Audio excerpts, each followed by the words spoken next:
চিন্তা করুন, একজন মানুষ ৯৯ জন নয়, বরং ১০০ জনকে নিজের হাতে হত্যা করেছে।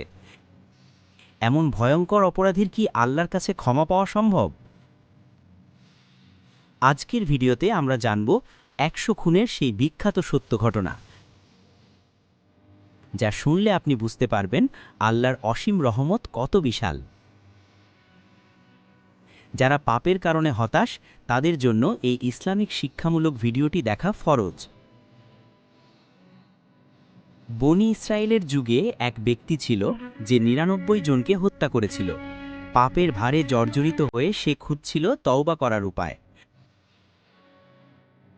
তার মনে ভয় ছিল জাহান্নামের আগুনের। সে এক সন্ন্যাসীর কাছে গিয়ে জানতে চাইল, আমার কি ক্ষমা আছে? সন্ন্যাসী না বলায় রাগের মাথায় সে তাকেও হত্যা করে ১০০ খুন পূর্ণ করল।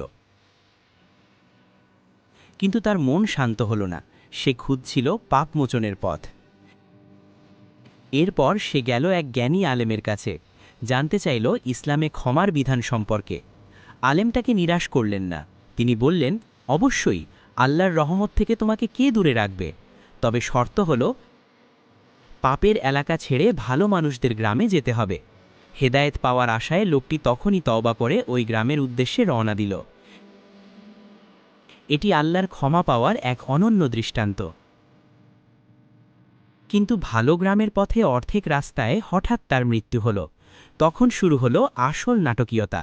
জান্নাত ও জাহান্নামের ফেরেশতারা তার রূহ বা আত্মা নিয়ে বিবাদে জড়িয়ে পড়ল।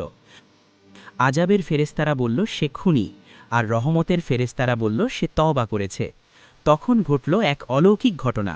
আল্লাহ মানুষের রূপে এক ফেরেশতাকে বিচারক হিসেবে পাঠালেন। সহিহ হাদিসের গল্পে এসেছে, আল্লাহ তখন ওই ভালো গ্রামের মাটিকে আদেশ দিলেন লোকটির কাছাকাছি হয়ে যেতে। যখন জমি মাপা হলো, দেখা গেল মৃত ব্যক্তি ভালো গ্রামের দিকে মাত্র ১ বিঘত বা ১ হাত এগিয়ে আছে। আল্লাহর বিচারে সে জিতে গেল এবং আল্লাহ তার ১০০ খুনের গুনাহ মাফ করে দিলেন। সুবহানাল্লাহ! মাত্র এক মুহূর্তের খাঁটি তওবা তাকে জান্নাতি বানিয়ে দিল। এই ইমোশনাল ইসলামিক গল্পটি থেকে আমরা শিখলাম, আল্লাহ ক্ষমা করতে ভালোবাসেন। ভিডিওটি ভালো লাগলে শেয়ার করে অন্যদের জানার সুযোগ করে দিন এবং কমেন্টে লিখুন সুবহানাল্লাহ। এমন আরও মোটিভেশনাল ভিডিও পেতে আমাদের চ্যানেলটি এখনই সাবস্ক্রাইব করুন।